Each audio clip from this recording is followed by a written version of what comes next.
HONOR Magic 6 Pro launching in India on August 2nd. HONOR just confirmed the launch of HONOR Magic 6 Pro smartphone in India on August 2nd, after the phone was introduced for the global markets earlier this year at the MWC 2024. The flagship device has been awarded 5 HONOR 2024 gold labels. The HONOR Magic 6 Pro excels across the board with gold labels for its superior rear and selfie cameras, immersive audio experience, vibrant display, and long-lasting battery life, said the company.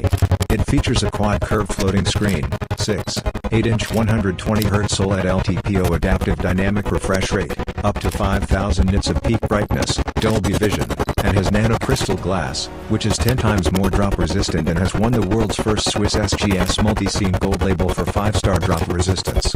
It has 50 megapixel main camera, f/1, 4 f/2, 0 ultra-large intelligent variable aperture and is the first to feature a 49-inch 180 megapixel periscope telephoto lens. There is also an ultra-wide camera and a 50MP plus ToF-depth camera on the front. It is powered by Snapdragon 8 Gen 3 SoC. The phone packs all new HONOR 2nd generation silicon carbon battery with HONOR E1, a battery management chipset for energy efficiency enhancement. The 5600 mAh